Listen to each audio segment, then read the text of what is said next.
It is race day from The Rock, and it's about time we get going once again in its one and only trip on the circuit.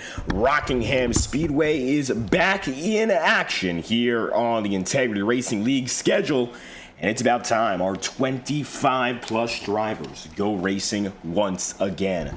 We got one driver chasing 6 wins on the season already, and the early running of this championship chase has been a thrill, but to this point it really has been only one man dominant, Ethan Lane. He'll be going up against the rest of the field tonight as we say hello again to Rockingham Speedway. Welcome to the Rock 150. I'll be your host for tonight's broadcast. I'm David Croyd's commentating and producing. And as it stands, we have 2 minutes and 11 seconds left on the clock, and we are about to go down to the track and see what's going on for qualifying. Currently at the top of the board is Ethan Lane as he stands by 0.2 of a second at P1. Right now, we have 22 drivers with a completed time. Let's take a look now at who has not taken their laps yet and see if there's any big names on the board who are looking to get a shot in. Right now, Blake Cannon on the racing circuit. He's one of the few drivers at the head of the championship field, but now he's looking to put a time in. Sam Nieto stands in second, Nicholas Ward goes in third, and it'll be the number 5 of Richardson, Robert Richardson, again with a strong qualifying time. He finds himself right now in 4th. Ryan Bean goes 5th, and Nolan Potter is no longer in the top 10. Brock Potter, one of the many that knocks him off. Number 44, Blake Cannon on the way, 24th that time by. Off his first lap, that's a 23.151. That lap is good for just about 16th. We'll see if he can improve on this one with a minute remaining. This track, one of the fastest 1 mile venues on the schedule. Only a 23-second lap there. The pole time is in the mid-22 range. So while he definitely could improve, let's see what he does this time by. Cannon across the line, 22.609. Firmly good for second, only 34 thousandths off of Ethan Lane. That is one of the best laps by and large. He will take second place, and it's one of the final drivers to put a time in. A great run. 25 have taken a lap. Alex Kim, the only driver right now on the track, he's already taken his lap, and so that means that your qualifying lineup is practically decided. At the top of the board, a very well-known commodity. Who else but the driver, the number 84 in Ethan Lane, and Blake Cannon stands beside him on the front row. Qualifying has concluded from The Rock, and just days after its return to the NASCAR Xfinity Series schedule, Ethan Lane is the man at the top of the board. He's won at this track before in the Tuesday Night Tour. Not a surprise to see him once again at the front of the pack. 5 minutes of final practice, and we are set to go racing momentarily.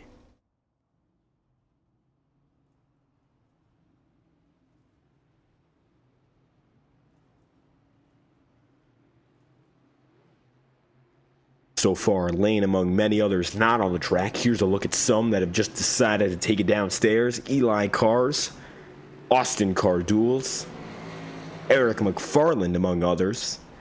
They're getting to grips with what is going to be one of the trickier circuits on the schedule. It's only one track like Rockingham on the schedule, and it is the track itself. Currently looking at our track conditions, that's going to tell you a bigger story than anything else. Ambient temperature is coming in at 83 degrees Fahrenheit today, and it looks like the 70s to 80s are what we were expecting to see. Track temp just a little bit warmer. Winds are nothing to be too worried about. Southbound at about 11 miles an hour right now. Might pick up to over 15 miles an hour as the day goes on, but that won't make too much a difference. Fully sunny skies all race long from beginning to end. That's something to note. Very likely, we see track temperatures approaching 90-95 as the race progresses, and if that is to happen, then it's very likely we're going to see drivers struggling, especially off exit. Taking a look at Aaron Kovnat right now. Now, Rockingham looking a little bit different than it has on iRacing as of recent. NASCAR, of course, coming back with a national series, and that means that the racetrack is a little bit smoother. Pavement has been restored, and so it's not as much a challenge to drive, perhaps a little bit simpler for the field and what they have come to grips with at Rockingham. Same track, same layout, and still some of the same character, but things have gotten simplified for all intents and purposes. It shouldn't be too difficult for drivers to deal with that as the night progresses. In fact, probably making it an easier night at Rockingham than it has been in years past. It's been on the schedule once a year for the longest time now, so not a surprise to see it back once again. But what is a little bit of a surprise, of course, is that new feel, and we got some first-time drivers in this league ready to take a chance. Now, we got a little bit of time before we get racing, so let's get to know that starting grid from top to bottom. And first and foremost, the drivers at the very top of it include your 5-time winner this season, Ethan Lane. Lane is already the winningest driver on the championship run by a long shot.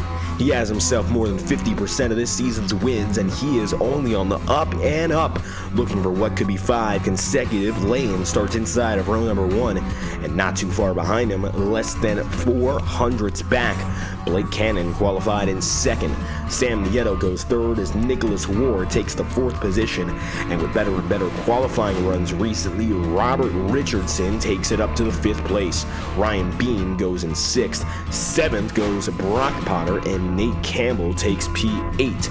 9th place on the day in qualifying is Zach Schrintenel, with David Davis 10th, John Zabaro 11th, and 12th going Don Stevenson.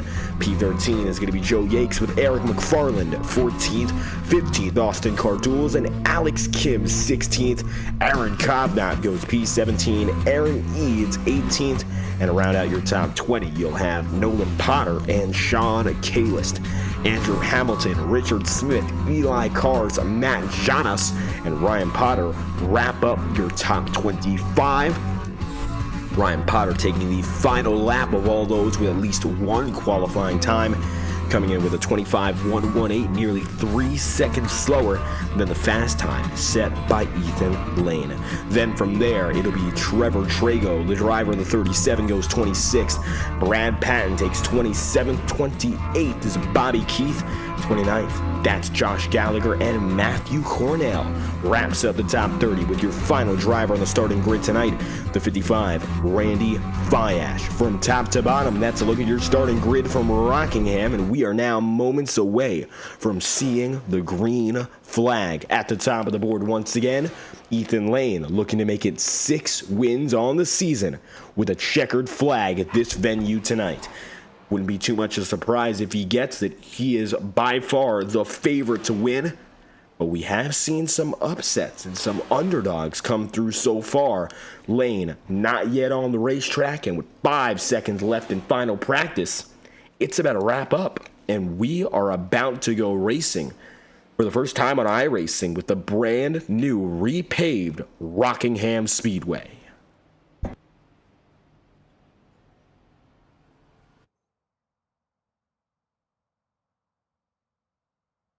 Qualifying, practice, both now have come to an end, and it's about time we say hello to the green flag. 150 laps ahead of us after the pace car lets loose and gives Ethan Lane full control of the field tonight.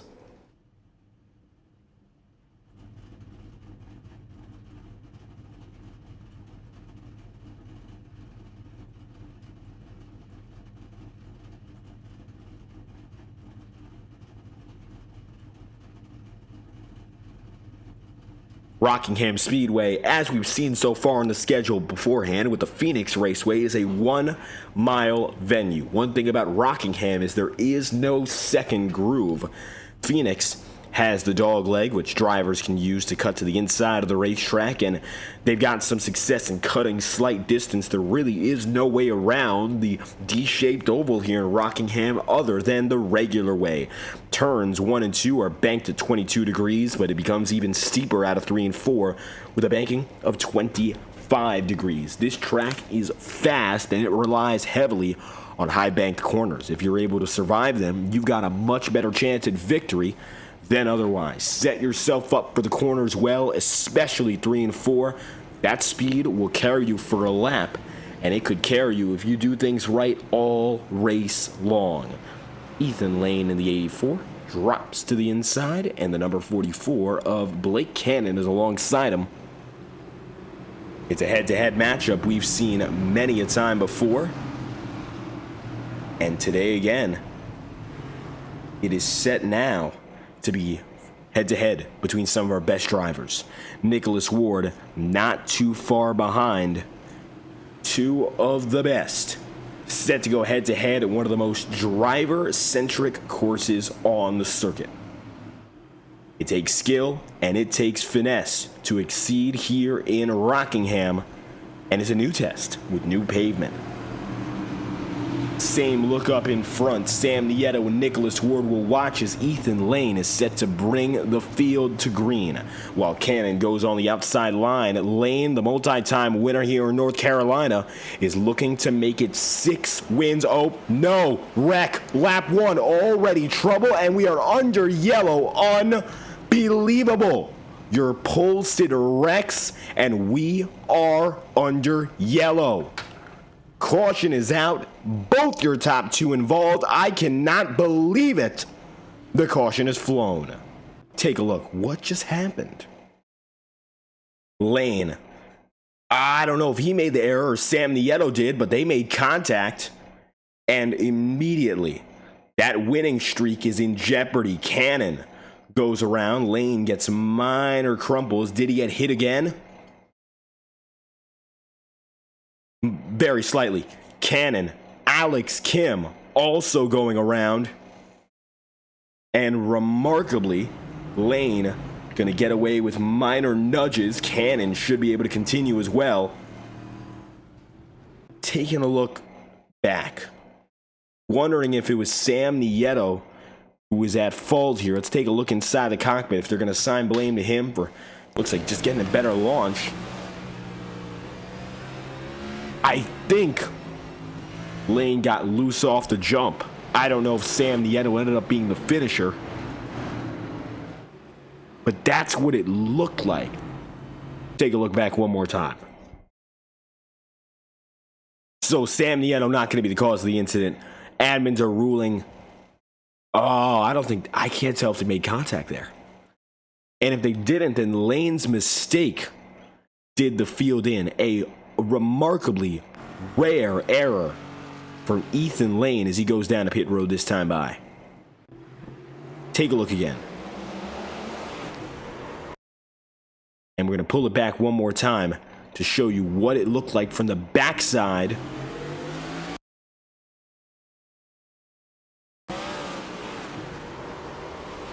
of that 84.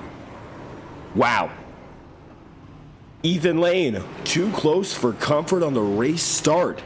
And we are pacing immediately. Cannon, Lane, both on pit road. And that's going to give, for the first time in this race and this season, Robert Richardson, by all accounts, is going to lead this race to green.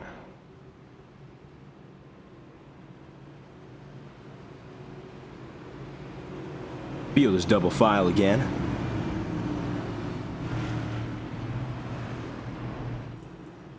Richardson and Sam Nieto are going to be your front row, and really, we didn't even get the green flag, so they'll get the initial start of the race on this first restart.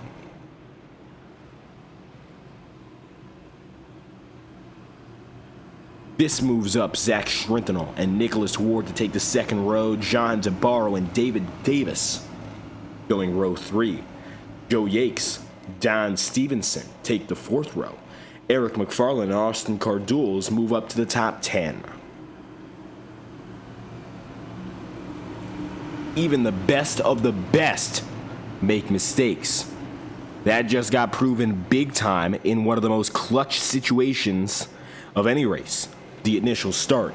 Green flag is now out for our first restart of the day, and it's going to be Robert Richardson taking the race lead. We are under green from Rockingham, and with Ethan Lane way back, it's anyone's race as we head to 1 and 2.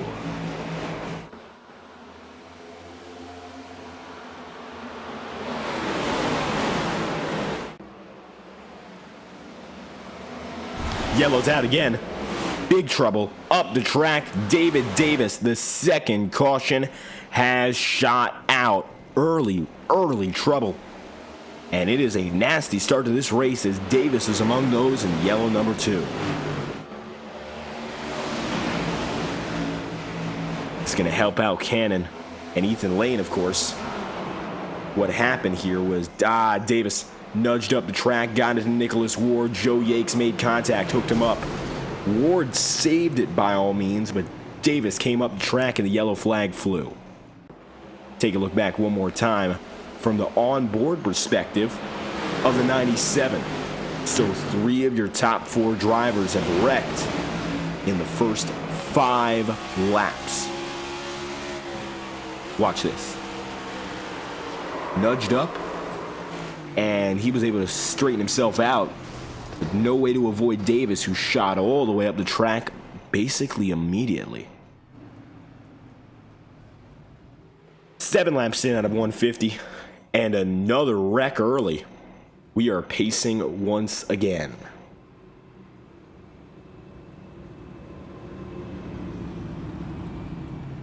Robert Richardson leads over Zach Schrintenel as we're going to have our second restart, still looking for our first full green flag at lap number 9 going into 10.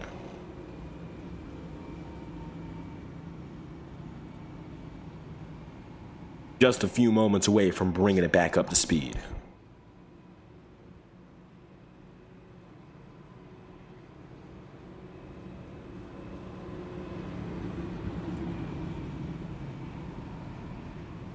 Richardson going to take the lead, of course, off the yellow flag. He was able to hold his own on that initial jump. Not a lot of close racing up front that we've seen yet, but we can't really get a feel for the field until things go green. Aaron Kovnat has gone up 10 places to go 17th to 7th. Up 7. Joe Yakes 13th to 6th. And now up 9.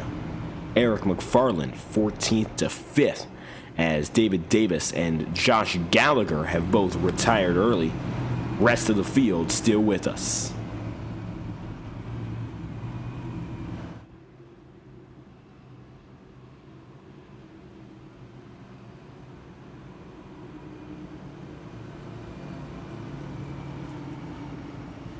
It's all Richardson for restart number 2 at lap 9. Hoping now to get into the double digits and see some green flag racing.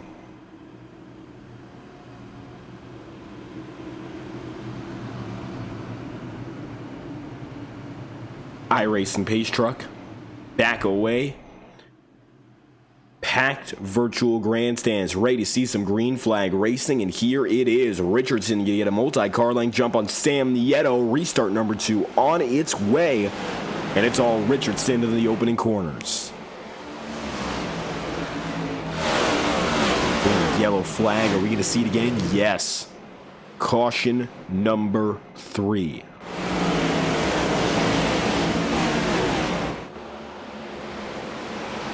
Taking a look now why that's the case. And it looks like it starts with Aaron Eads and Alex Kim, among others. Caution's out at lap number 9. Here's a look why.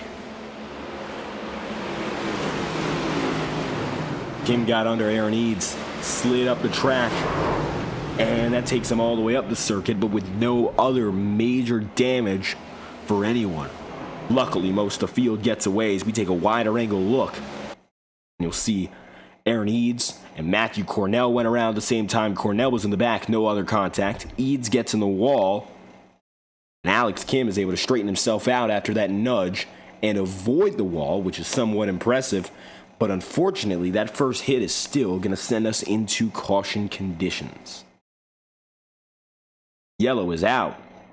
10 laps in, and we are now looking for our third restart and our first green flag run.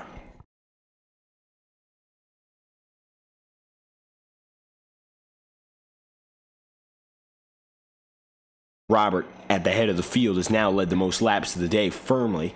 There's Matthew Cornell. Looking for some notable movers, Ethan Lane has only gotten up to 21st for all those successive incidents. Blake Cannon is one lap down, looking to get his lap back in 28th. Nicholas Ward runs 25th and has himself limping down pit road as Alex Kim given the end of line penalty for our most recent caution.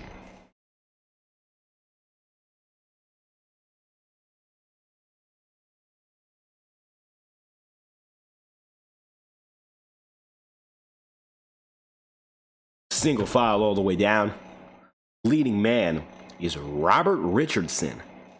Zach Schrintenel second and John Zabarro P3. Biggest mover in the top 10 is Nolan Potter, who is now up 10 on the day. Not too far back is Andrew Hamilton, also up 10 from 21st to 11th.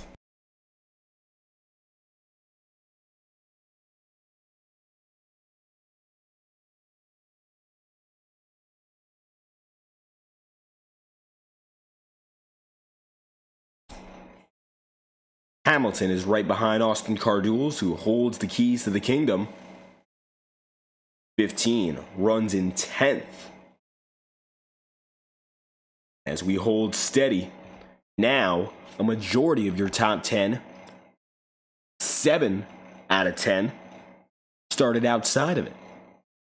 Zach Schrintenel, who started 9th, Robert Richardson, your leader, who started 5th, and Sam Nieto, who started 3rd. The only exceptions, top 10 who started this race in only 13 laps in 10 minutes, have gotten almost fully scattered relative to the rest of the field.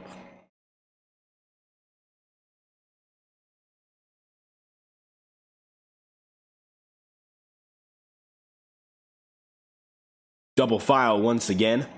All eyes on that third restart, and hopefully now pulling things together cleanly.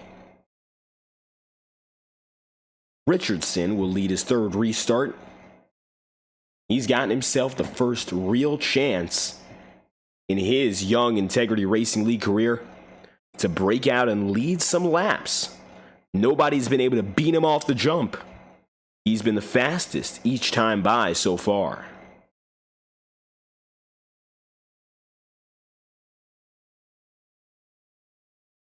You got the 47 to Don Stevenson, qualified 12th, up in 9th.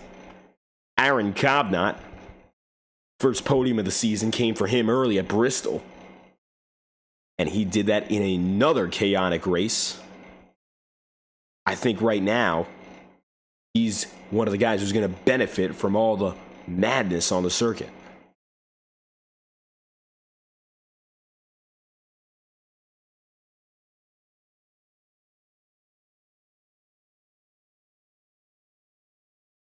Schrintenel up top.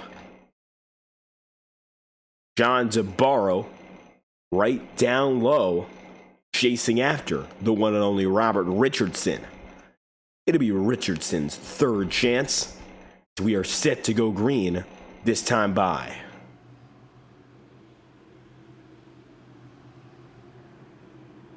iRacing official pace car ducking low.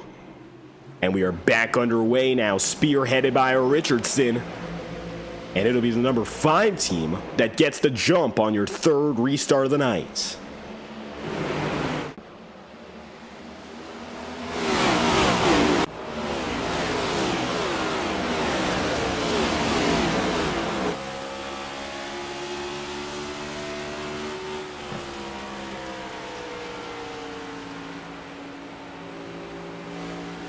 Finally now, the midfield settling in well.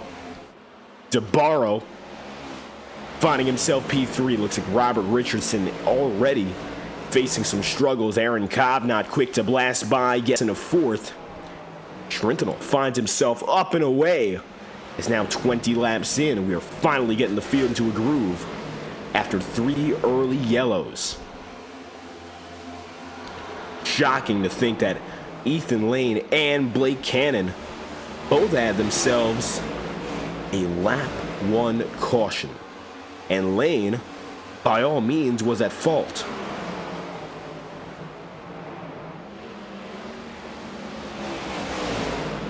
Getting down to the inside, Brock Potter closing on Brad Patton. Patton with a brand new paint scheme. Coming in the number 9, he's got himself the Dale Earnhardt-inspired all-black OG gear Toyota Camry, equipped with a different-looking number. And he's out to keep on intimidating. Today, Brad qualified in 27th and is coming from the back of the pack. So far, all the yellow flags have definitely played out in his favor. He has himself up to 8th from 27th. Close to 20 spots gained in only a few minutes of racing. And he definitely is the most efficient driver when it comes to making progress up the ladder. Ryan Bean now sits in 10th, as you've got Brock Potter holding his own 9th. Not too far back is Nolan Potter. So you got 2 of the Potters in the battle for the top 10. Maybe we'll see a day where both Potters finish on the top 10 in consecutive places. By all means, they're pretty close to it right now. It only is Ryan Bean that stands between them. And it might just be another man standing between them pretty soon. Ethan Lane finding himself now in 12th. Lane, who qualified first, and now, of course, is coming from the back of the field, is having a tricky night. Beginning with incident, having to deal with all the restarts, and luckily for him, he was able to get away from all the problems that began the day. Now finds himself working on Nolan Potter. This is for 11th, 1 spot off the top 10. Take a look to the inside. And, oh, contact just behind Eric McFarland, down to the inside wall, off the racing circuit. No call on the field. Looks like we will stay green. McFarland keeps it moving. Oh, yellow flag. 4th on the day. 33 having some problems, and he gets some contact. McFarland was loose to begin with and maybe scraped by Austin Cardules, but it's a safety yellow and a 1-car incident at lap 27. Yellow flag for the 4th time in the first 27 laps. Here's a look.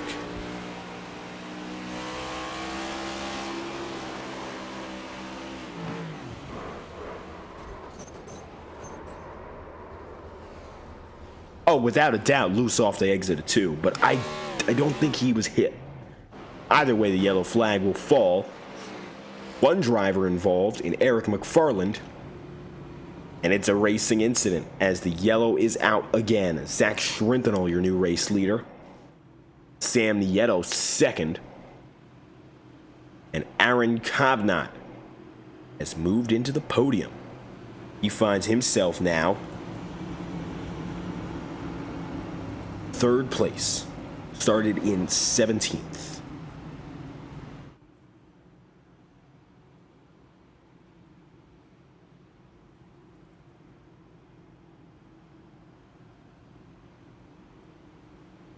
Aaron Kovnat, single file, working his way down.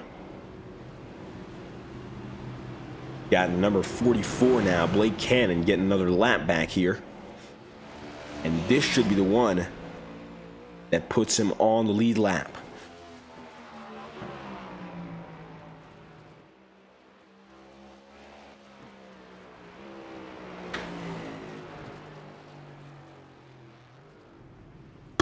Cannon getting back to pit road for additional services, as Zach Schrindenal is set to lead his first restart of the season.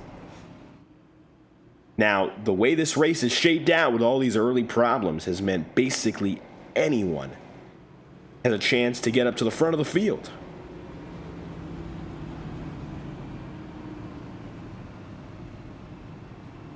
And to this point, it looks like it could be anyone's race. Now, halfway point is going to be lap 75. Pit road window will probably open around then. But thanks to all the cautions, basically everyone could go down to pit road once today from this point onward and make it to the end.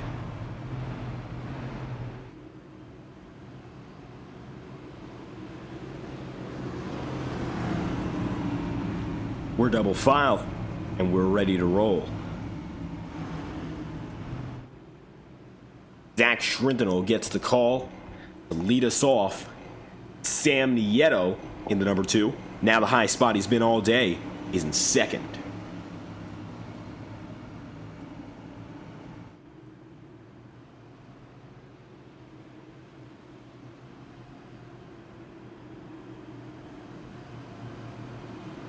Aaron Kovnat is the second row driver down low. His first chance in the top 5 in this caution condition. Green flag's out. 4th of the day. Kovnat gets a strong jump, but it's all Zach Schrintenel into 1 and 2.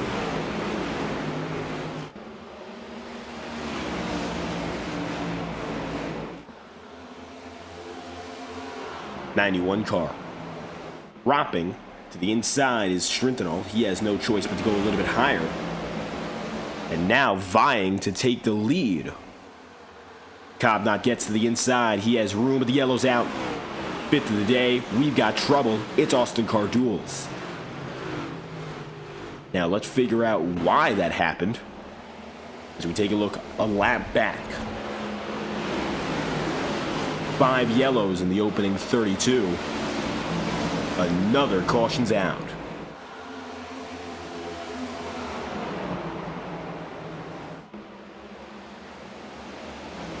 Austin drops low. Oh, just caught the apron. 15 catches it, comes up. Luckily, everyone else avoids. But it looks like the Wheaties car just has a problem. Slides out of line. Yellow flags out. Safety yellow for the number 31 of Austin Cardules. And he'll be sent to pit road. He'll get himself some repairs.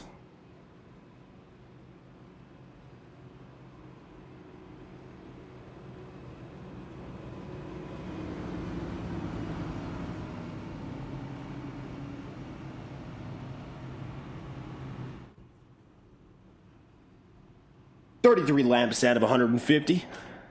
It is Schrintenel again, the leader. Biggest mover in the top 10. Andrew Hamilton. But for all intents and purposes, Ethan Lane has jumped back up into the top 5. And I would say one of the biggest movers overall is that man. Now finds himself all the way back up.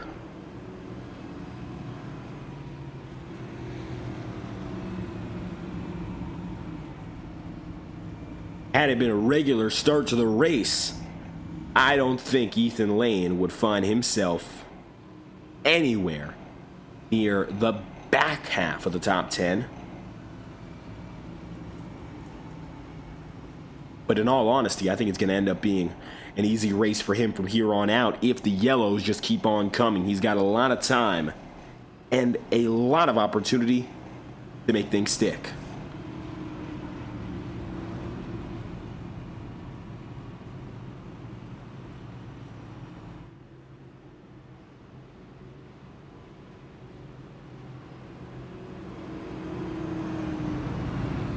One a green this time by.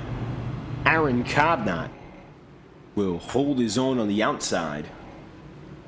Zach Schrintenel takes it to the bottom.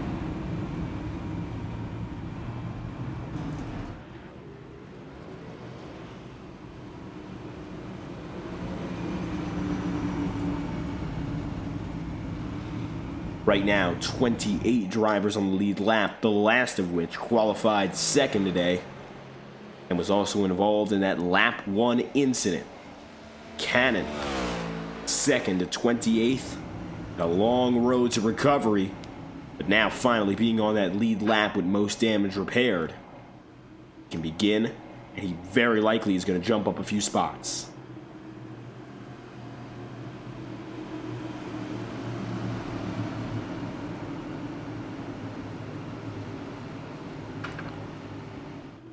Fifth restart of the day. Getting back to business now and leading it off is Zach Schrenthal. Green flags out.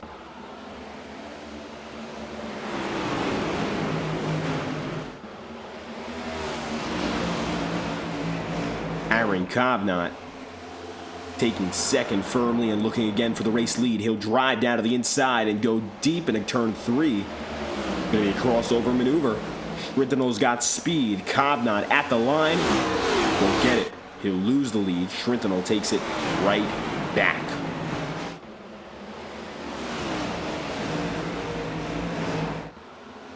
Taking it down to the inside.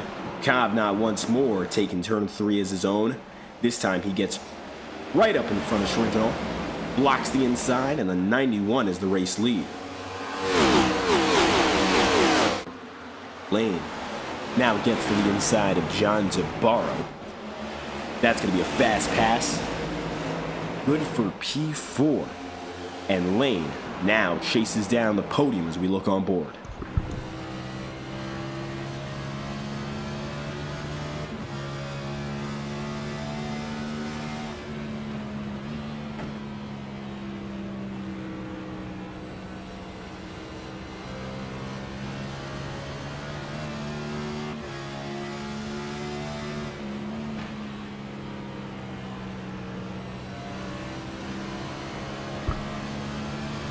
Taking a look at the ride Ethan Lane is on right now, compared to how it began, calm and collected. And I think in all honesty, he's got himself a much steadier position than he expected to be in, especially with how nasty the opening lap was. 40 laps in, time is ticking, and although it has been a slow start to this race, by all means, Lane now has the time and space to keep getting it back every time, not looking at the blocking behind him, and he's hoping it lasts as long as it can.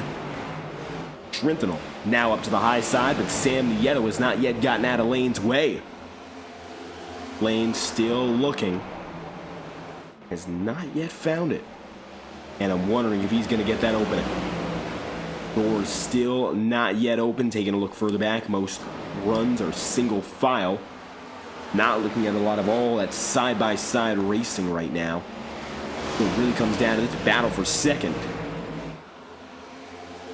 Brad Patton for fourth. Down to the inside. He'll get it on Zach Schrental. Ethan Lane trying to get second, but I think it's going to begin with Sam Nieto chasing after Aaron Kovnat. Aaron pushed very hard to get himself up to the head of the pack. I think right now, that old tire fall off is going to start to be felt. Sam goes to the inside. And Lane is now going to let Sam Nieto do the dirty work and take it 3 wide down the tri-oval. Lane dropping low. He's got the room. Brad Patton now right behind. 4-horse race for the lead becomes 1 quick. Ethan Lane back up to the top spot. Kovnat in the wall. And Ethan has P1. As quick as he lost it, it only takes him 45-ish laps to take it right back. That's pocket change in terms of the amount of time that we have.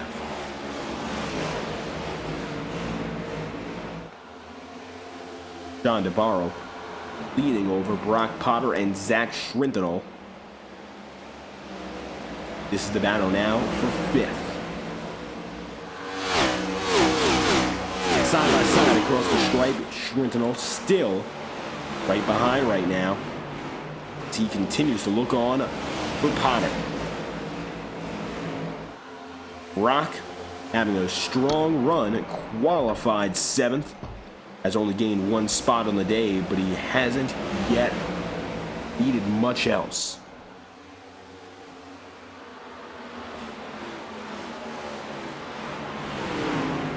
Ryan Bean still can't get there. Single file, 4 cars deep. This miniature train is about the tightest in the entire top 10. Looking a little bit further up, Ethan Lane and Brad Patton are now positions 1 and 2. Patton coming from 27th on the grid.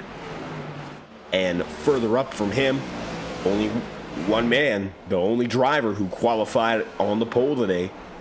And even still, he had to work from the back himself.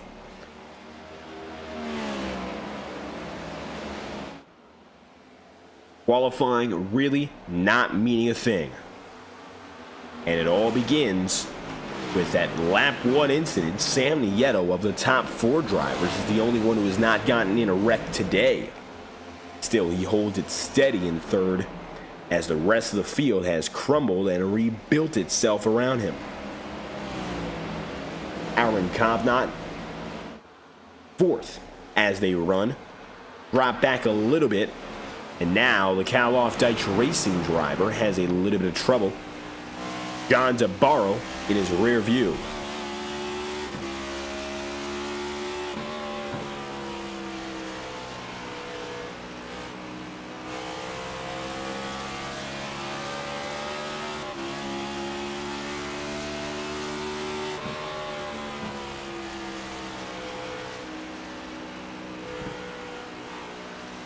Not able to find a way around. The inside looking preferential.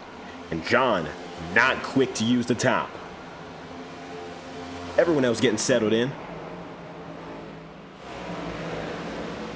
Now, here comes the 47 of Joe Yakes.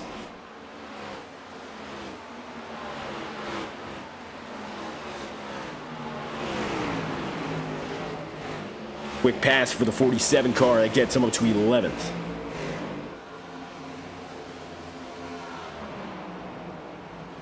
Joe Yakes, 13th to 13th on the day now. Back to where he qualified with some minor internet issues, it appears. Nothing else much to concern himself about. And so now, Rockingham gets into this rhythm that we are very, very, very used to. First things first, it's all about the long green flag strategy run. 54 laps in out of 150. The conversation begins with that first green flag run. Then it becomes, when do you go down a pit road? With just about 100 laps remaining, you really could go down a pit road whenever you want from this point onward. And it wouldn't make that much of a difference. The ideal circumstance is it's the type of race where it's one pit stop, and we've basically reached that point.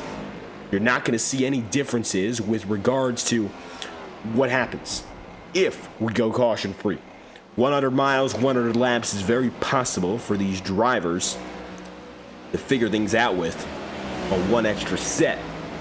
Cautions might be the only reason you'll see drivers go for 2. To this point, a majority of drivers have gone for none. Nicholas Ward down to the inside. He'll make that his. That's for 5th. As you see on the left side of your screen, many drivers in the top 10 have not yet gone down a pit road, or if they did, they went very early, meaning one extra pit stop is still in the cards, and fuel was their biggest consideration earlier.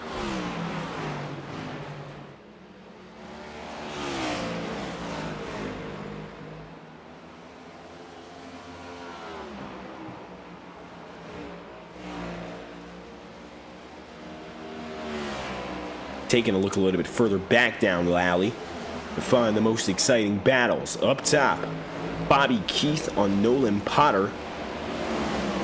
Looks like Potter this time by is going to have the edge. With his momentum, he'll pull through and take another spot for Keith. That's going to get him up now to the 14th position if he can hold the pass. Joe Yakes is going to drop back now, and the 87 falls behind Nolan Potter.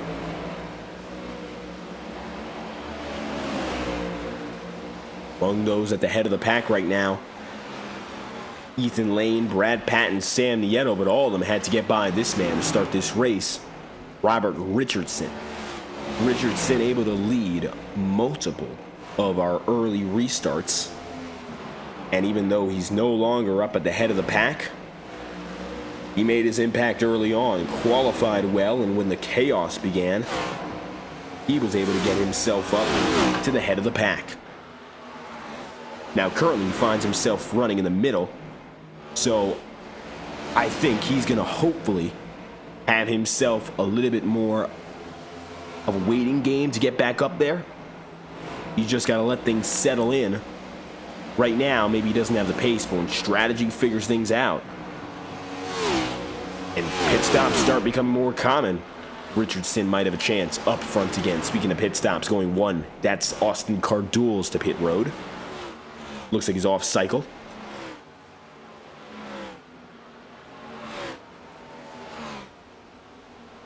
And he'll go down. That'll make it 2 laps down for Austin.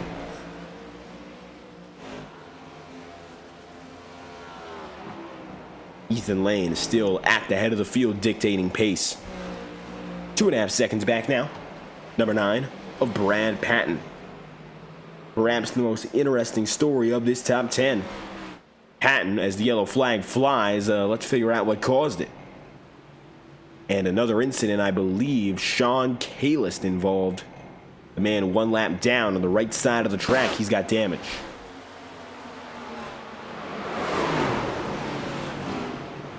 Oh, contact there in Kovnat. That's with leading guys. The 91 of Kovnat involved. What just happened?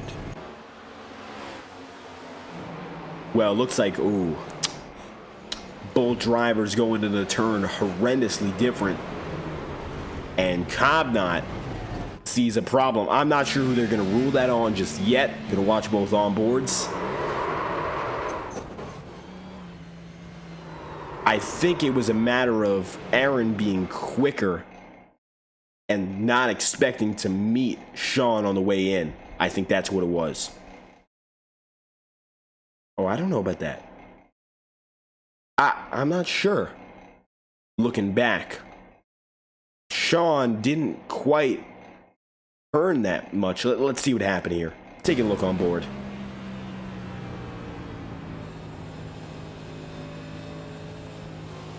But I think this is a lap further behind to see what his problem was. I don't think it was intentional. You can see here. He was clearly struggling with something.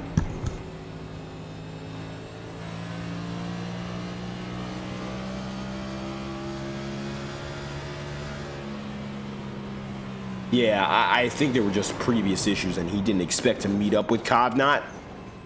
They ended up getting each other. 6th yellow of the day.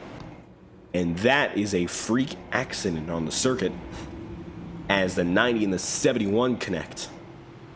And after that, pit road was surely busy, and it looks like Ethan Lane now has himself up in front. There's John DeBarro, Blake Cannon.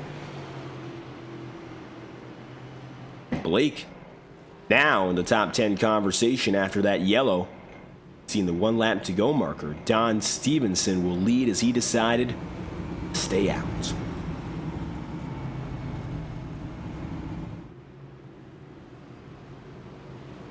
We will restart again at lap number 66. Going to be Stevenson at the head of the board, but Ethan Lane, young rubber, set to have the advantage.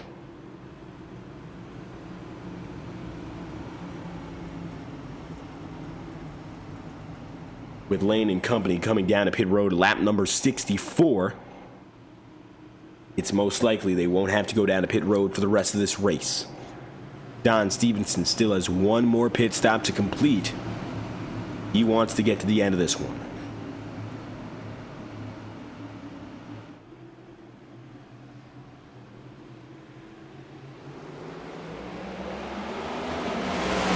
Flag is out again for your 6th of the day. Stevenson bows out immediately, and he takes his place. Lane will lead as double file on back, and no trouble for the 84, taking the top spot once again. Brad Patton in the fight for second against Sam Nieto. Everyone on brand new tire, and before it warms up, hopefully things stay calm and collected. Now, one thing I've noticed with this new Rockingham configuration, it's harder to go multi-groove for long. Drivers have definitely been able to do it, but you don't see anyone rolling the top side intentionally. They're just staying in the middle. Looks like that higher groove has definitely gone away. Just wondering now, what's it going to take to really pass if you don't get the inside? Is there even an alternative anymore? And based on the racing we've seen so far, while quality, I just don't think there is. It becomes a game of getting down and in, and Blake Cannon, who's now aware of it, has gotten himself back in the top 10. Been a dicey race for him. Again, he was all the way back in dead last for the majority of this run. But with all the yellow flags, he's gotten his laps back, and with damage fixed, he's in the fight. Just got by Zach Schrintenall there. He's up to 10th.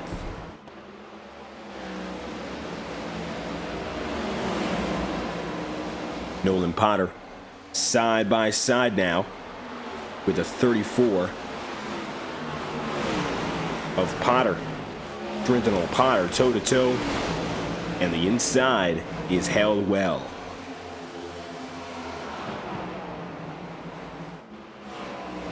Joe Yakes, when you take a look at him, he's getting up to the high side right now. And making a quick move on Bobby Keith. That's for 13th. 71 laps in out of 150, coming close to your halfway marker. That, of course, is 75. And Eric McFarland, Robert Richardson, still alongside each other.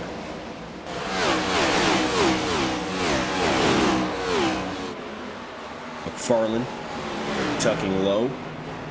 Bobby Keith, he has himself right now up 14 places on where he qualified, but he's going to lose one as Eric McFarland will take from him.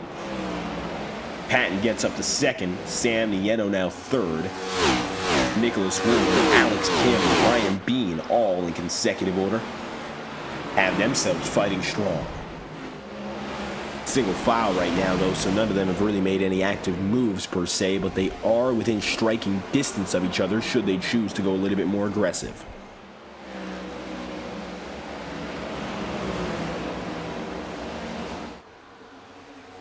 Nate Campbell watching now as it's side by side. Potter low. What has been the better position to take a spot. But John DeBarro in the 61 takes it better in terms of keeping it.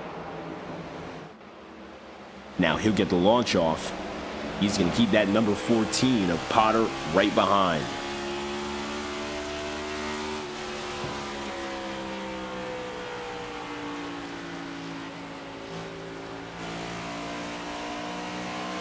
Brock runs in the 8th position.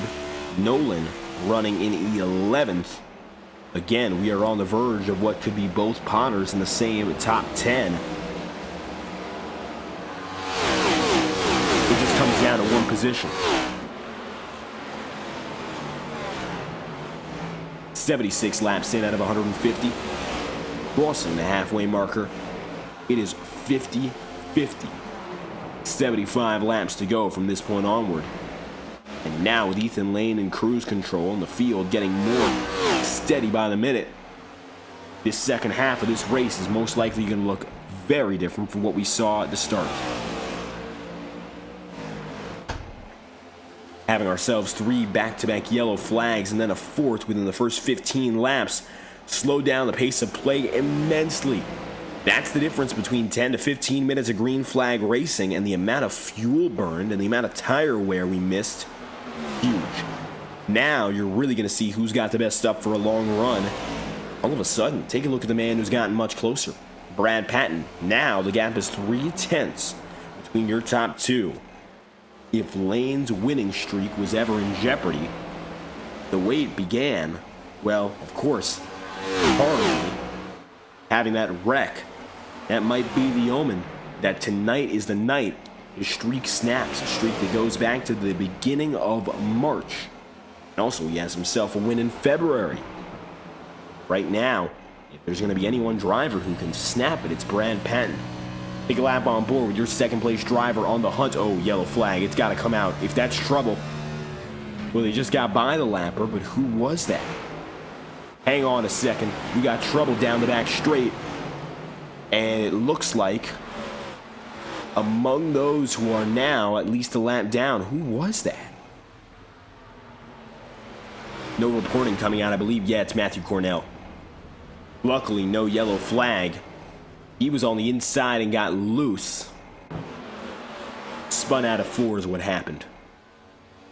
Everyone gets away, no trouble. He's gonna tow it in. But in the meanwhile, Brad Patton continues to chase. Gap is now 5.5 tenths. Let's see if he can keep reeling it back in as we ride on board with Brad Patton.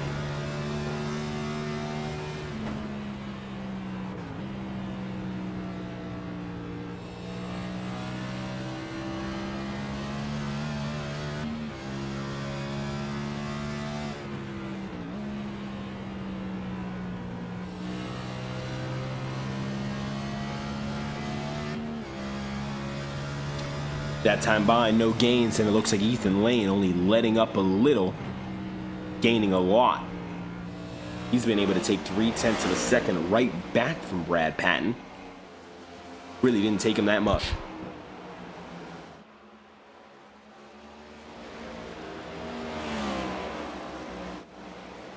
Nate Campbell. Now watching for Brock Potter. Side by side down the line. As take a look at this. Brock Potter cutting deep. Alex Kim looking for the crossover. Oh, contact there. 73, 14, 45, 3 wide. Campbell gets low. He'll take every spot. Potter up to the top of the track, and now it's going to be a family affair. Nolan is right behind Brock. They're 10th and 11th now.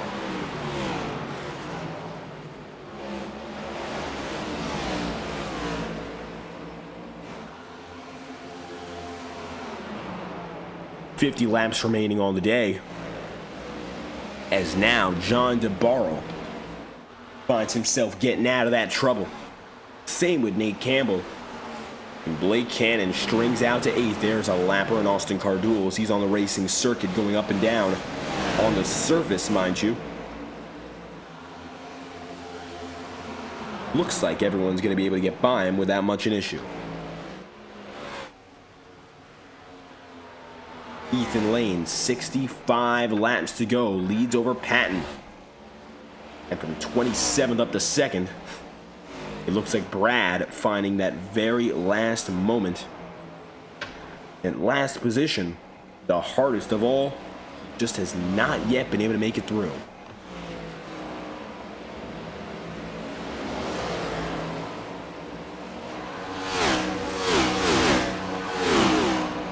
Alex goes up top, down to the inside once again. Brock Potter cutting deep. And it is Potter on Potter right now relative to Alex Kim. Kim just got in the wall, but he's still going to drive away. 63 laps to go. Take a look on back.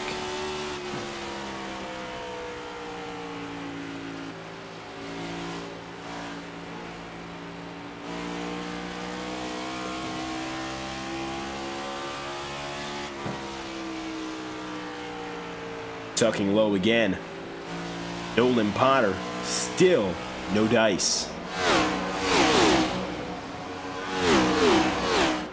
It's 61 laps remaining right now. And Brad Patton is 2 seconds back on Lane. Sam 4, Nicholas Ward 4.5. Top 10 mostly fully now spread apart. It's just between DeBarro and Campbell to settle it amongst themselves, but Blake Cannon might just take it from Campbell, and that he will. To the inside, it's a quick pass, and it will do the job. That is Blake Cannon up now into 8th, and looking further for 7th, in fact. John DeBarro, he's going to be his next target. This one is for 6th.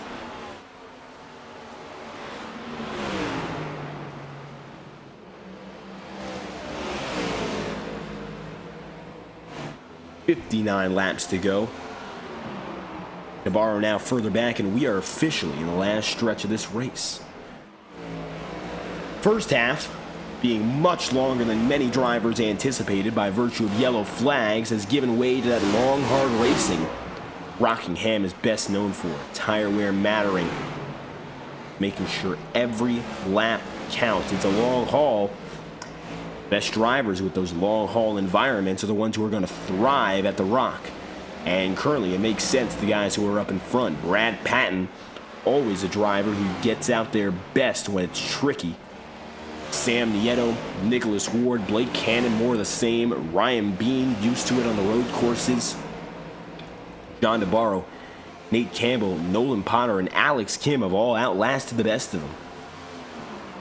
They're just looking to whittle down the laps and finish it off well. 22 on the lead lap tonight, one of our lowest counts all season long. Just comes down to the difficult part of it. 56 laps to go. Now, what are these guys going to do to advance position if they can? Many drivers are in the position where they can't necessarily advance because they're too far away from the next closest driver.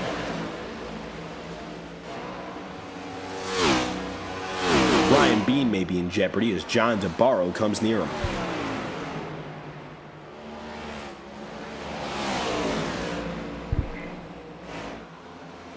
Taking a look from the backside of the 28. John DeBarro is closing in on every corner, without a doubt. DeBarro looks low. No chance on blocking. And it's going to be side by side again. Yellow flags out. 7th of the day. First of the second half. Former leader Richardson goes around. Let's see why.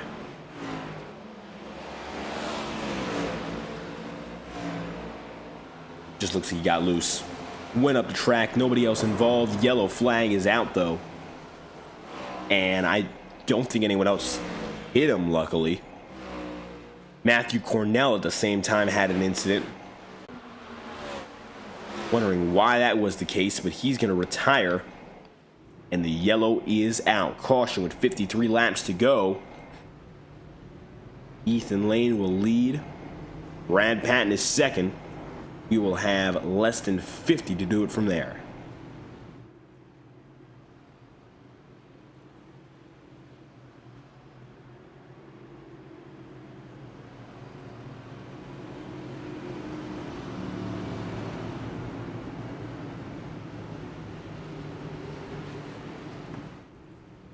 Ethan Lane takes them all down to pit road, and I guess they have enough time where they think that extra set of tire is valuable. Cautions make the difference. A yellow in the final third of this race means that pit road is valuable again. Let's see what happens here. Watching the pit exit camera to see who drops out first.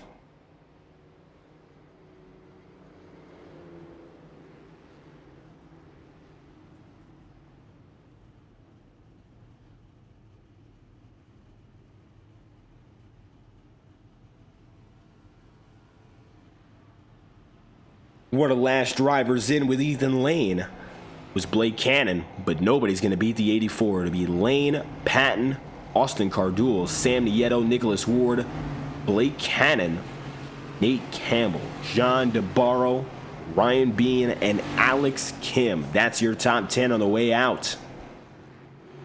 And leading them all off will be Lane, as it was before. 50 laps to go. They go green.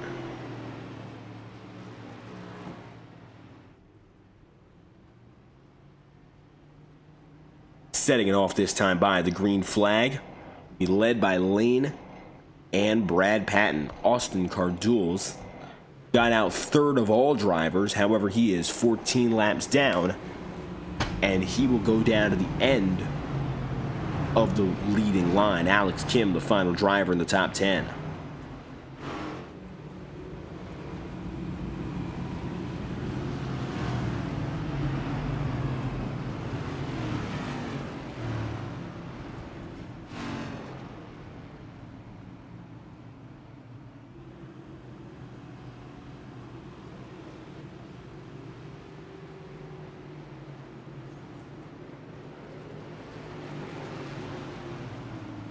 One to green this time by Ethan Lane in control.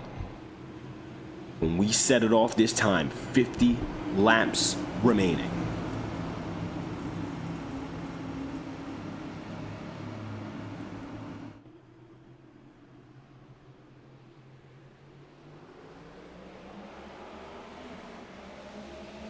Green flag is out, and Ethan Lane gets the jump. It's all his, as he gets a several car length advantage over the rest of the pack.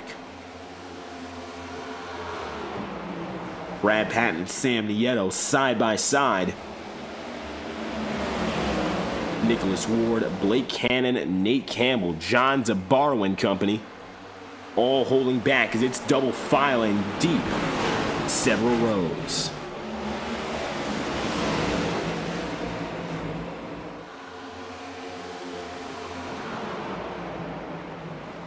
.49 laps to go. Nolan Potter in the 34 has himself now locking up the 11th spot. Both the Potters outside of the top 10, but only just. They're still looking for a night where both of them are on the top 10. Close it's been all night long. Sometimes they have been, but just hasn't worked out.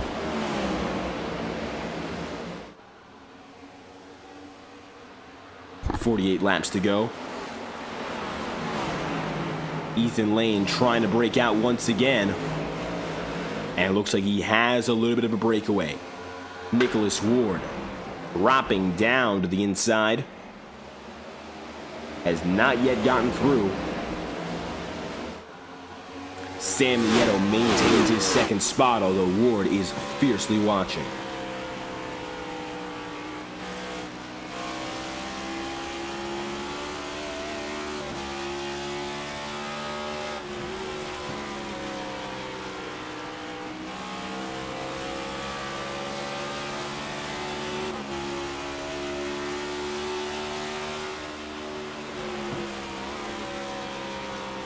Nicholas Ward, no dice right now. It is single file and tightened up from front to back on the circuit.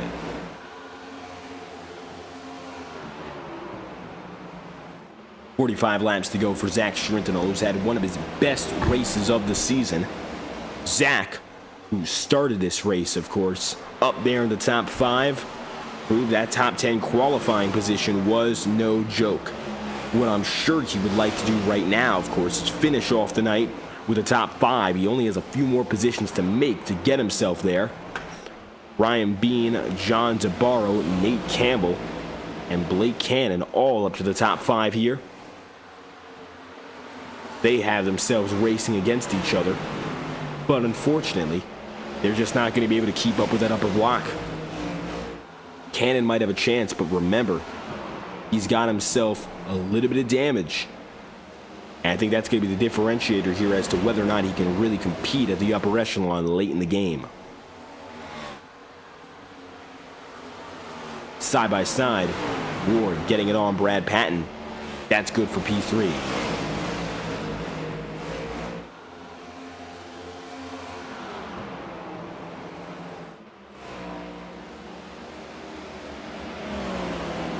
Sam Nieto, P2. And he's now there, the only driver left to challenge against Ethan Lane with 41 laps to go.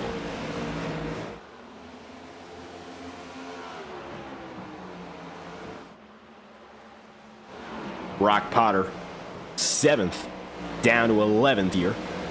Nolan Potter, 19th to 10th. Now, DJ Stagner in the chat talking about our third Potter. Unfortunately, not on the track tonight.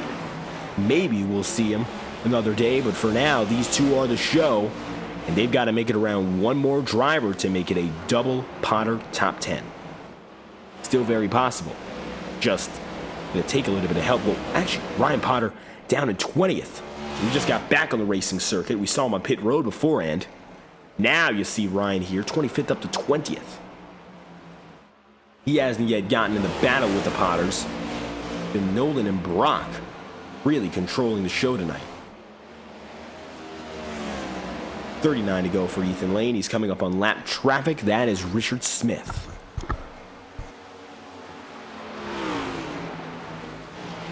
Next up would be Ryan Potter to go one lap down, so he's the next driver who is at risk of losing a lap.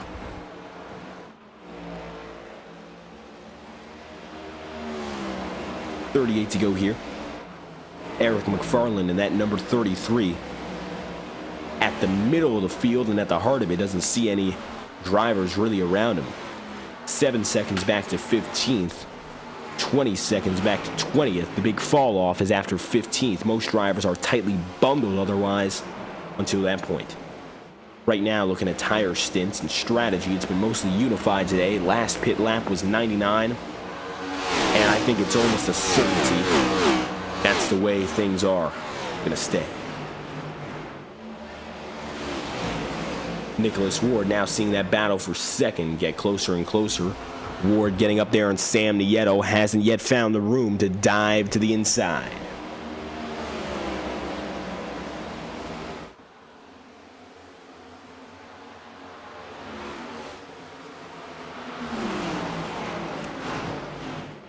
.35 laps to go, and time is running out, not only for these leading drivers, but for everyone else. And it looks like if there's any move to be made for second or anywhere in the top 10, it's got to be made sooner than ever before. Second half of this race has really been a different story, allowing drivers to go for green flag runs, and that's the fantastic part about it. Luckily, of course, everyone has straightened themselves out. Aside from some one-off incidents, it has been a controlled, composed field, which Rockingham does generally bring.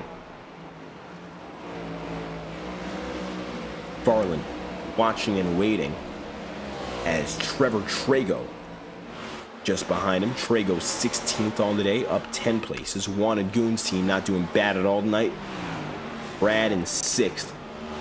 Trevor is in 16th. And I wouldn't be particularly surprised, of course, if Trevor makes up a move or two and might be able to get up to the top 15 before it's all said and done.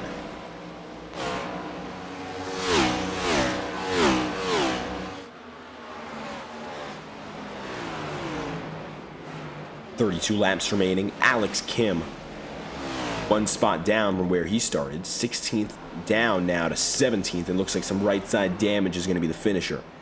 He's had the potential all night to keep it up there in the leading battle, but it just looks like damage is going to be the killer. And unfortunately, he might end up finishing below where he started.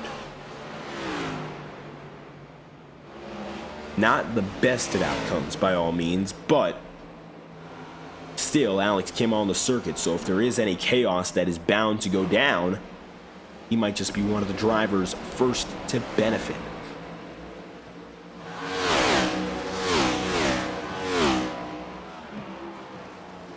Ethan Lane, 30 laps to go now. He's heading toward the final countdown. Just running slowly but surely to the checkered flag is all he needs to do.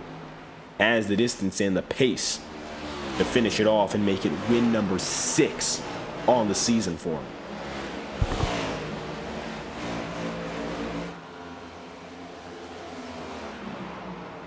And with a win like that coming so early in the season, you have to wonder, what is the field thinking? How exactly are they going to find themselves competitive once again? As the checkered flag, of course, it arrives slowly but surely each and every race. And on all those times, we've seen the same driver dominance. Right now, looks like there really is no stopping Ethan Lane in this series. And not a driver yet has been able to come through and really battle him. Even with the yellow flag that we saw early, that lap 1 caution, it just looks like Lane is the force to be reckoned with, who will not stop no matter what.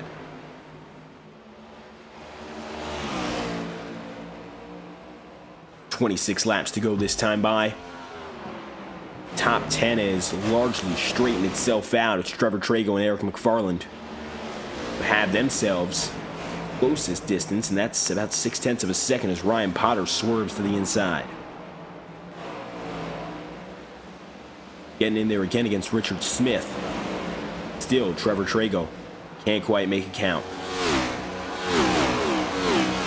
25 laps to go this time around. Brock Potter and Bobby Keith trading places. Keith that time bypassed big by Brock. And it looks like just a botched entry into turns 3 and 4 is going to set the number 6 way back.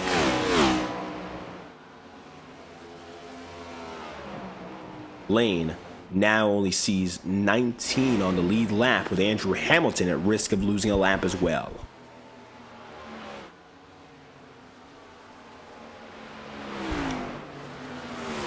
Now, this late in the game, you've seen quite a lot tonight on FTN, and we'd like to thank our friends at Whiplash Simcams for bringing you the views all night long. iRacing's best cameras, and they come at the most affordable prices at $5 per pack. No subscription needed. No matter what you need, Whiplash Simcams has exactly what it takes to level up your iRacing coverage, and if you'd like to try them out, check out their Discord server for free camera packs. Now, as the field keeps on going and we head toward the checkered flag, it's about time that we crank it up.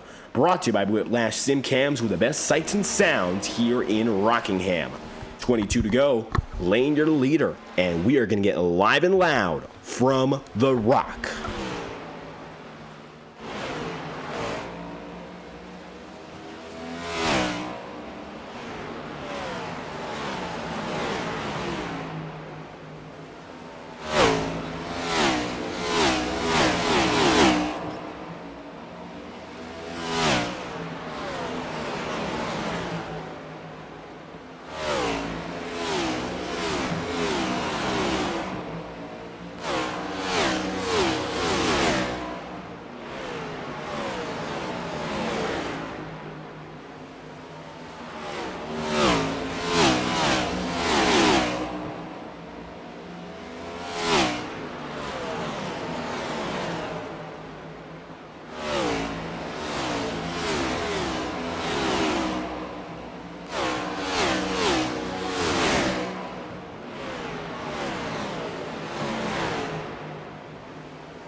Guys, that's live.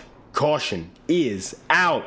And you saw the onboard as it happened. That's a big shock. 17 to go. The yellow flag is out. And it's Andrew Hamilton who's involved. What just happened here? Brad Patton, contact, quarter panel, loose. As simple as that. And we're going to have ourselves a sprint to the checkered on that note.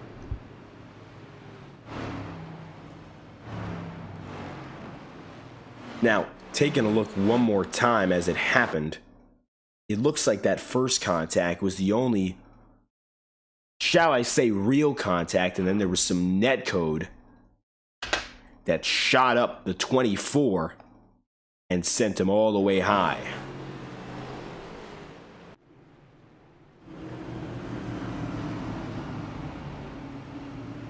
Gonna have less than 15 to go.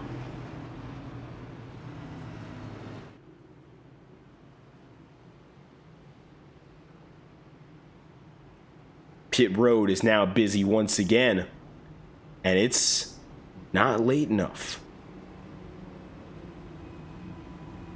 Drivers are still deciding it is worth it to go for pit road and get one more set Let's see what happens now off exit. It's going to be chaos. I can only imagine that. Some drivers decide to stay out. It looks like Ethan Lane will be bested by Campbell, Patton, Bean, Potter, McFarland, and Kim. But everyone else has decided one more drive into pit road.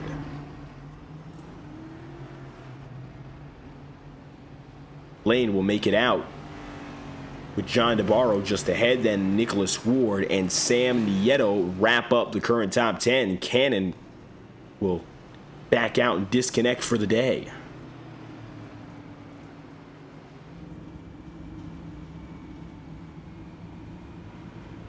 One to green. 14 laps left. And all of a sudden, a new face at the head of the field is Nate Campbell. After just about 75 laps of Ethan Lane back in control, he's seeing it slowly but surely taken away again.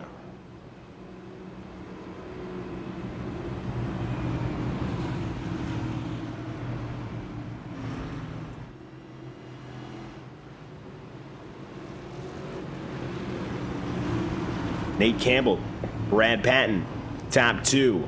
Lane is now down in 8th. And leader off the pit road run is John DeBarro. Gap between these drivers in terms of their stints is about 37 laps.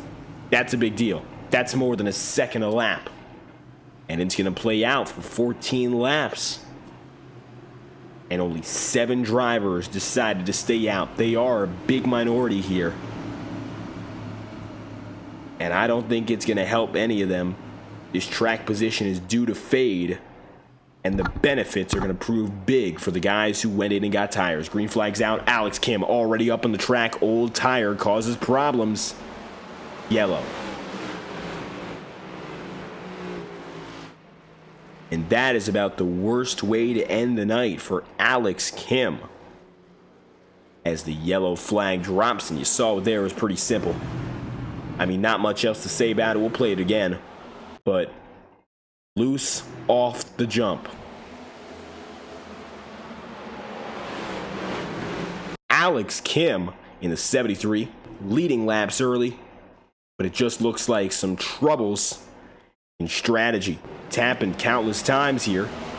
And loose.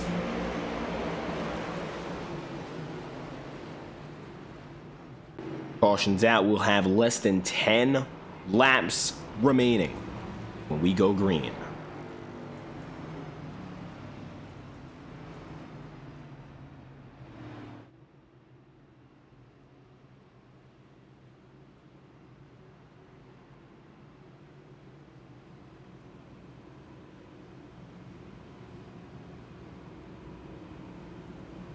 Getting back in the lead lap that time by.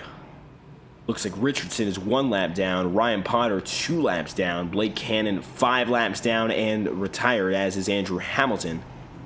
Aaron Eads might have a chance now. Get up to 22nd today if he just stays on track. 14 laps off the leaders.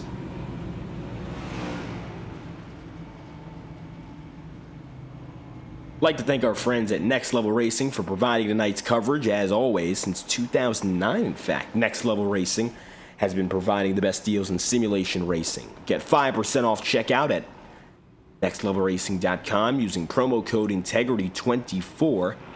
Before we go green this time by, you won't miss a thing of the racing action. We have a message from our friends at Next Level Racing.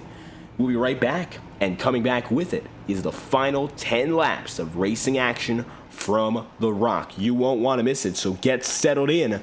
It's going to be Campbell versus the field in the final fight. We'll be right back after this. You have something in your mind, you are able to create it, build it, and then someone from the other side of the world came and tell you that they want to spread this product to 50 countries in the world, so it's a huge personal accomplishment.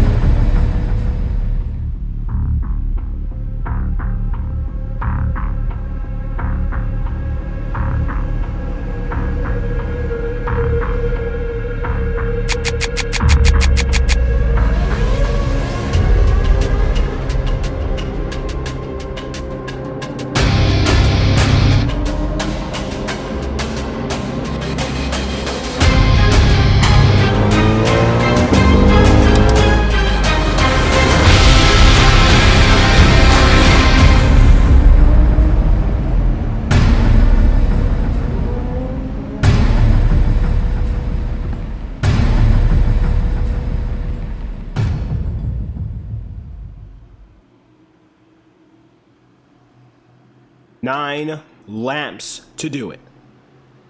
After more than 140, it comes down to the final. Oh my goodness, it's a repeat of lap 1. The yellow is out again. Take it back a second. We'll play that in slow-mo. Second time that wreck has happened in the exact same way. Happened with Lane as the leader. And now with Nate Campbell. Watch this. Cut loose. Tires. Tires again are the killer.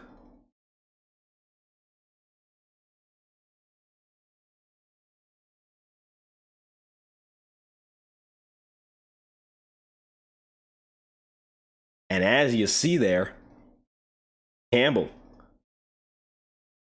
drops right out of line, ends up going around with contact.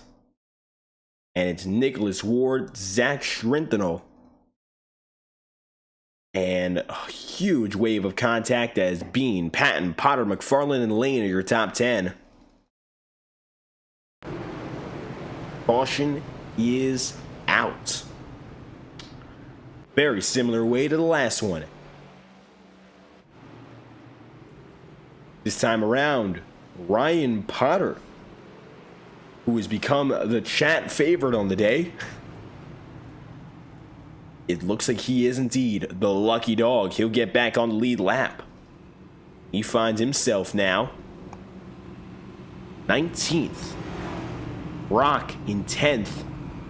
Nolan a race high 2nd. As Ryan Bean gets his first laps led.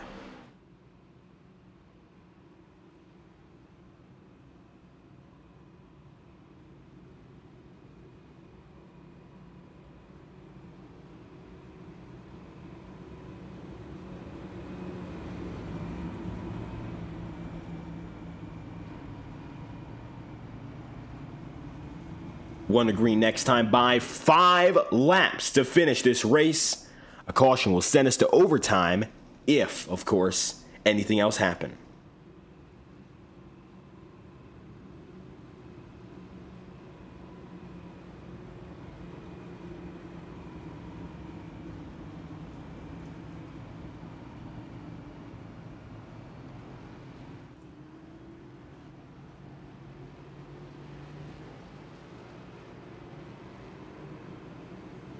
Double file for what is the most important restart of the night.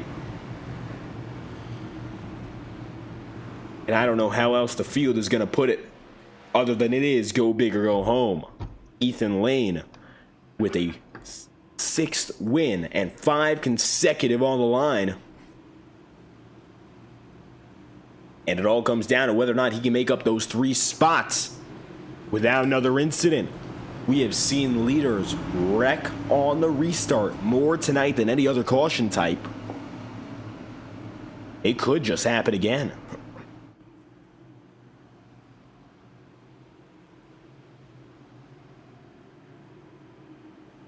Double file.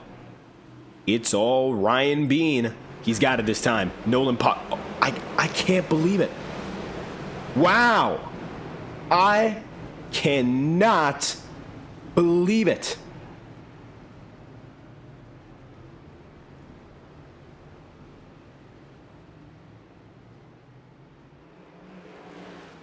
We're going to overtime. And another leader, Rex. Wow. He got the jump. And as we freeze frame it,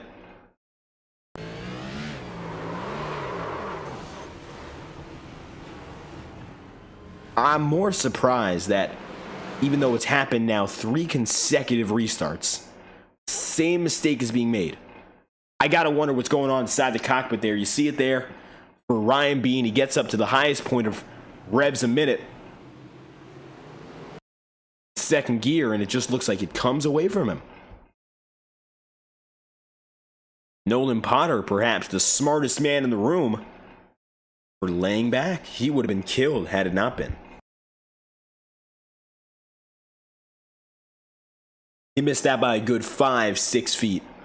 Lane got back up to second. This is setting up to be a first-time winner versus the dominant man at the end of the race. Eric McFarland spins out after what's been a great night for him. Looks like he's actually still recorded in third, so I guess he's not deemed as part of the incident.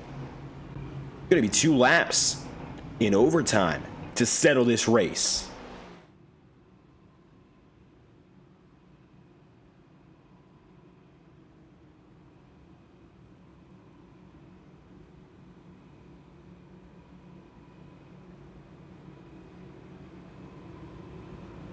One to green once again.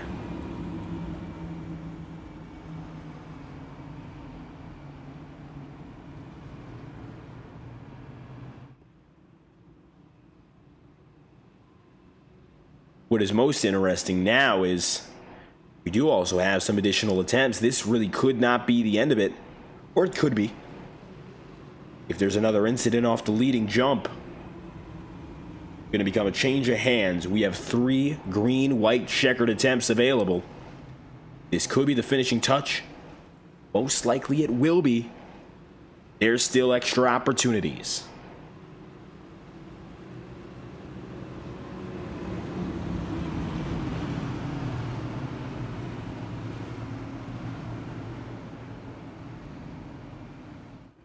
Lane led the start and made the same mistakes that we'd seen all throughout the last 15 laps that have led us here.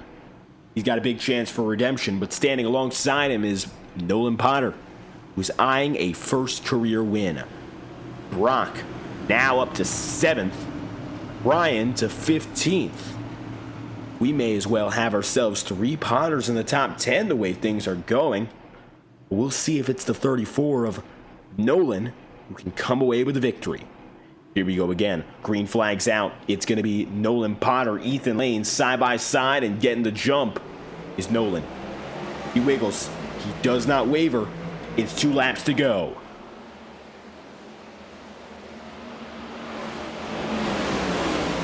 Watch that mid-pack. Nothing comes of it. A little bit of contact. Contact. It's Brock. And the yellow is out. Eric McFarland involved. Ryan Potter slides out of the mist. And another yellow. We're going to double OT. Ethan Lane got a bad start. He's lucky to get this. Nolan, not so much. But Brock gets the worst of it as he gets spun around first. And the 14 ends up with big contact. Nolan Potter slid out and away, but I think he ends up with maybe even more damage. You see, he goes around backwards. Joe Yates spins. And again, the field is at a standstill. Take a look with the 99 of Potter, as he almost got around.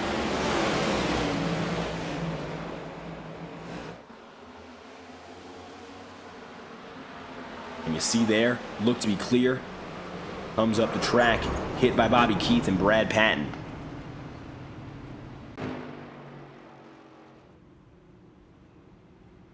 Nolan Potter will lead our second overtime of the day.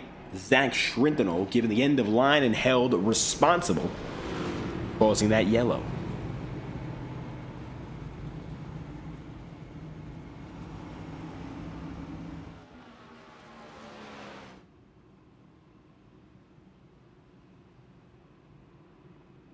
Field settles down again. And we'll go green with 2 laps to go. We get to the white flag. No other cautions applicable.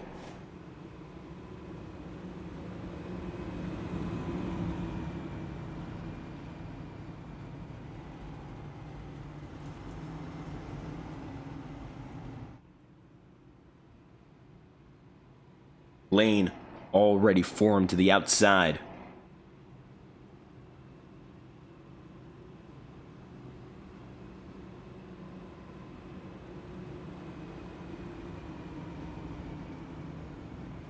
It's double overtime now for the entire field.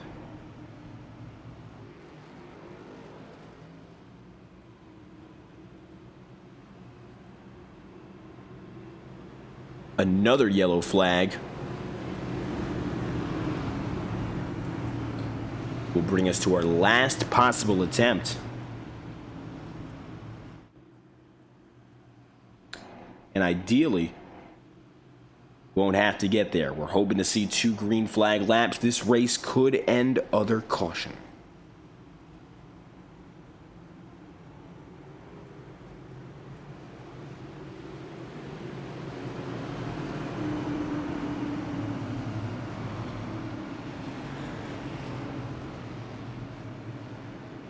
.34 Potter with his eyes on win number 1 for his career.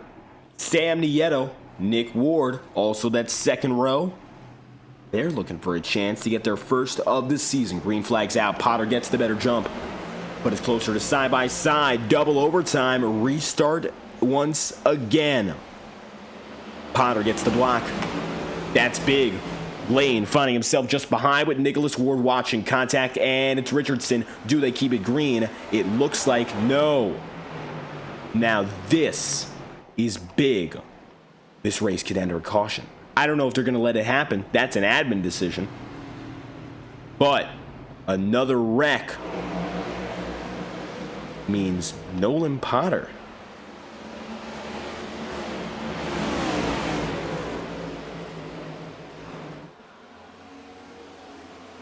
I don't know what to tell you.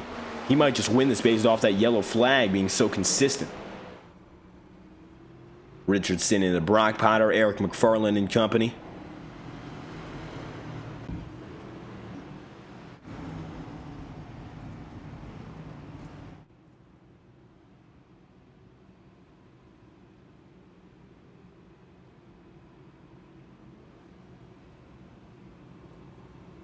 One last chance. Now, in some cases, we have seen the field run green even in a situation like this. Now, if that was an admin call, that's still possible. But I believe that was an automatic yellow, which indicates that the field is at its own mercy. Potter may just be able to snap that streak. We don't get to the white flag, and Ethan Lane will have no chance but to let it happen, unless he gets a better restart, which he has not been able to do so far.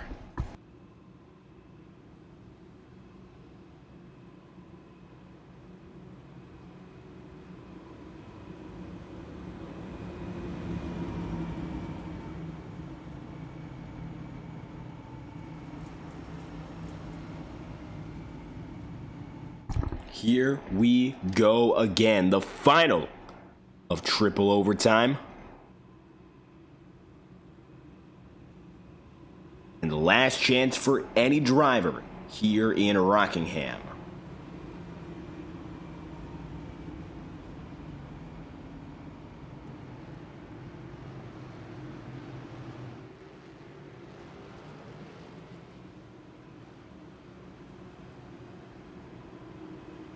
Double file for the last chance. Don Stevenson up to a race-high 4th. Randy Fiash up to a race-high 8th. Trevor Trago, race-high 6th. Richard Smith, race-high 7th. The underdogs have come out to play. And Ryan Potter is head-to-head with Brock Potter now for 18th. Nolan is eyeing his first career win. Let's see now whether it's the cautions or the battle that give us a winner. Green flags out. Nolan Potter. Wow! Wow, I cannot believe it. Lane makes the same mistake he did on lap 1, and Nolan Potter is a winner.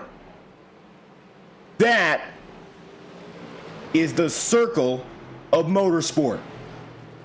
Lap 1, Lane shakes out a line and drops off the lead.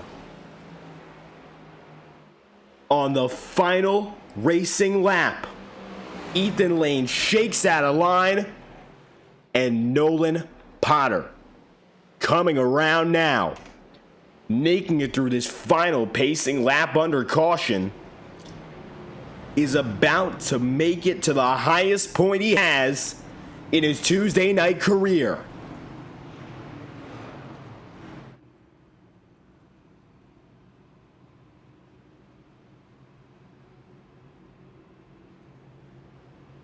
The way it starts is the way it ends, and for Nolan Potter, he finally gets that first career win. The number 34, champion of the Rock. And as Ethan Lane implodes and spins out of line, Nolan earns the win. As hard as it was to fight for it, he at long last is a winner in the Integrity Racing League. That was an unbelievable finish. Storybook. And I'm sure it was a rocky story for all drivers tonight, but I don't think any of us imagined that singular mistake would bring us to the end the same way it started us off.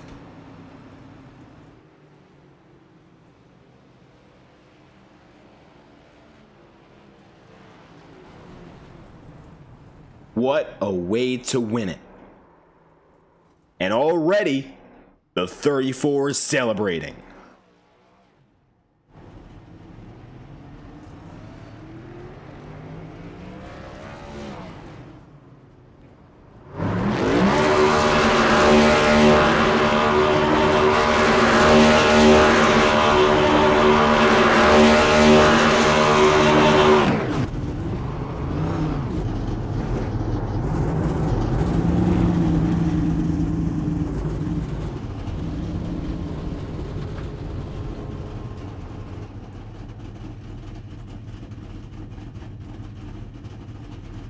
Nolan Potter wins from Rockingham, and we'll get your top 3 interviews and race results right after this.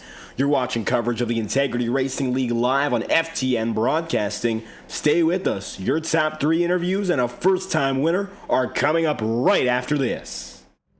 Racing isn't easy, but experiencing it is.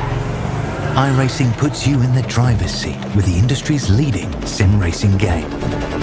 Drive on laser scan replicas of the greatest racing circuits from around the world. Go head-to-head against other drivers chosen by skill-based matchmaking to ensure competitive racing at every level. Compete across all your favorite series. In officially licensed cars, engineered to deliver the most accurate driving experience possible.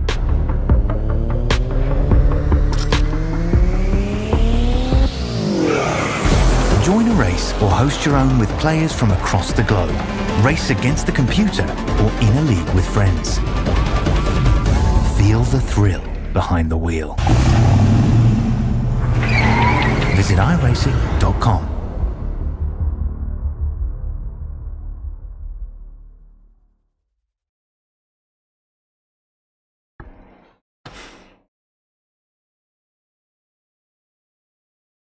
Checkered flag falls for Ethan Lane.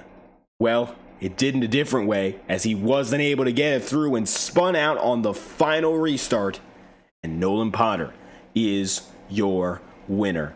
Checkered flag really does go to Nolan tonight. 15 laps led and a starting position of 19th. He stayed in the fight the hardest and wins over Nicholas Ward in second and Sam Nieto third.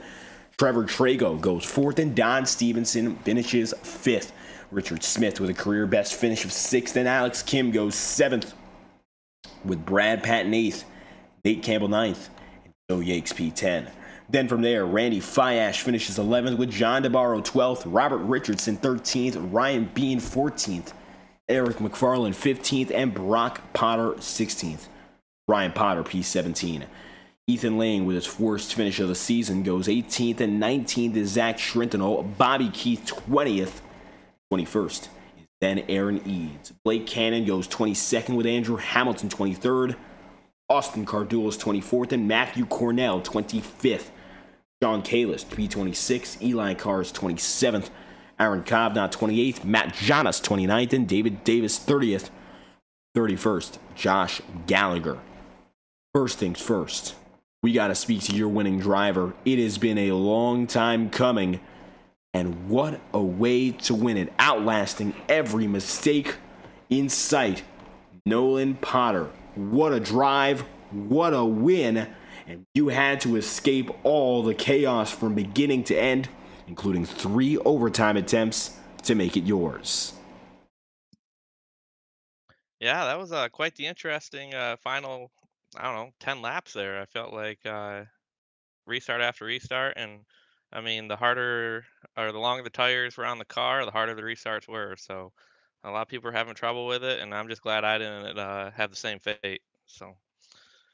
And before we even talk about the rest of the race, you're right about that. Tires made the difference. It looks like new tires were squealing out. And also, old one were. I mean, Lane ended up going out in the same way that we saw Alex Kim and company doing so with sliding. What was it like on those restarts for you in the car? How did you avoid that? Honestly, just really made sure that I wasn't romping the gas, that I was easy on the throttle, get it all the way up through the lights and then get down into third. It was right when you switched to third was when the car wanted to get light in the rear end, and luckily I was able to do that. I felt get loose a couple times, but just had to tell myself not to romp on it, and it paid off. I have to wonder, since Rockingham is back on the NASCAR schedule, it feels a little bit different with an iRacing refresh. Were there any changes in your approach to this track compared to usual? No, not really. I mean, it's always Rockingham's always been one of those ones that they start you out on when you're like D class or rookie class when you're in the ARCA series, and I've always really liked the track, so I just try to drive it kind of like the old ARCA cars, kind of diamond into one, try to hug the bottom as much as possible, but as the tires went, you had to back off on the brake bias, get it back to the rear tires to not overwork the right front. And yeah, I don't know if without those cautions, I don't know if I would have gotten to the front, but those cautions worked out in my favor tonight. So. Without a doubt, cautions proving to be king. Finally making it to victory lane, it's big momentum for the season. What does it feel like now, moving on to the rest of the title run? Of course, you got the win in the back pocket. What's the goal from here? Goal from here is just keep on putting together solid runs. I've been up front a lot this year, I feel like, in the top 5, but I just can't finish the end of the race. So I just got to keep on working that, keeping it clean, and hopefully keep pulling out some top 5s, top 10s here to end the year. So. Nolan Potter, big time win at Rockingham, escaping the madness and collecting the checkered flag. If you got any final comments you'd like to send out or any shout outs, it's all yours. I got to give a shout out to the old Pillsbury Doughboy Chevrolet. It was a rocket ship tonight, and just thanks to the league admins putting on this league. Been a little rougher this year, but still a fun league to be in. Nolan Potter, winning man from Rockingham, thank you again for your time. Yeah, thank you guys. With Potter on the way, next up is Nicholas Ward, and he ends up taking his 3rd runner-up finish on the season. The 97 was one of the best qualifiers to begin with, but got involved with early race carnage and still was able to climb the mountain almost all the way. Yeah, it was an event tonight, that's for sure. Car started off great, had great speed in qualifying. It's good to have that back after our kerfuffle at Kansas, and thought we had some speed. Got turned there early, but I don't know whoever the 13 car is, and had to fight back. It was a fast hot rod though all night. Now, of course, we had long green flag runs, especially to start the second half, but the dominant thing was the restart tonight. And I'm sure that made everything a lot more challenging. I mean, without a doubt. So, what was it like for you just trying to pick away the pieces, even with that being the case? Restarts were troubling. Obviously, we saw that right from the start of the race, and a bunch of us started to spin tires, and obviously they had the wreck there on the start, and it was just kind of a thing we had to adjust to as the night went on. I was shifting early on an upshift because it really seemed to start to spin high in the RPM band. So right before you would shift anyways is about the time it would start breaking traction. So it was just making sure you got on that upshift just a little bit earlier going into the corner and just being a little bit easier on the restarts than we usually are. And then when we went to the back, it was just honestly, I thought the race was over because it was relatively challenging to pass tonight. It was pretty single lane, especially with this being a repave. So it's pretty unfortunate there. But somehow we just kind of stuck to the bottom and was able to plug our way back up towards the front. Now, without a doubt, defining moment of the race, those 3 overtime attempts there. How was it like avoiding the carnage? I mean, it just looks like the tire game played a big deal, but couldn't get a lot of running with it. Yeah, I mean, it's pretty frustrating. Obviously, when we started this whole ordeal with about 14, 15 laps to go, I think it was about the top, what would it have been? I guess about the top 7 stayed out. And then you had DeBarro on 2 and then 4 from there. It's just frustrating. I mean, like I understand a lot of those guys didn't have tires and it was hard to restart tonight, but when especially when you got fresh tires like that, it's infuriating when you can't go green because the tires did matter so like they mattered pretty big. And so when you have that advantage and if you can go green, you can go up there and challenge Ethan Lane for a win like I think we had the speed to do tonight because we had a rocket ship. It's very frustrating and the goal was just try and clear traffic. And obviously that wasn't the case. It was avoid the wrecks. And I think when Campbell spun, I got tagged just a smidge on one of them.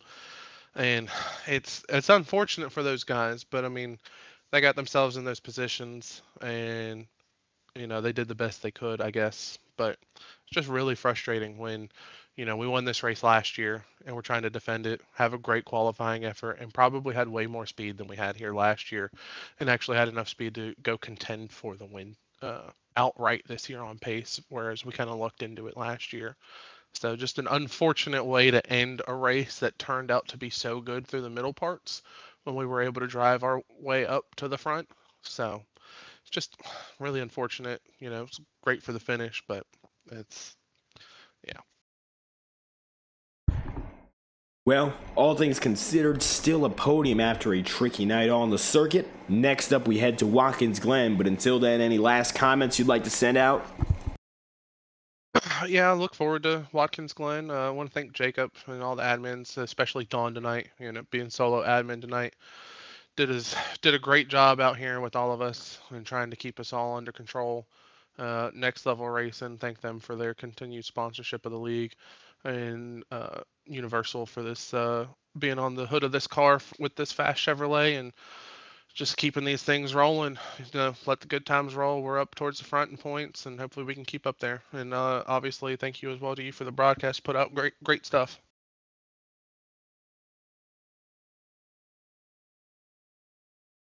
Making it count after the restarts, Nick Ward taking P2. Thank you for your time. Yeah, thank you. Final driver is Sam Nieto. Sam, in the number 2 machine, finds himself 3rd place after an arduous night, and of the top 4 drivers, the only one of which not to be involved in any wreck to make it back to the podium.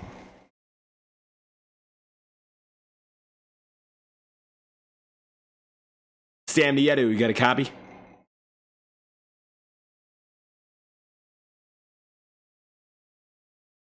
Check. There we go, we got you.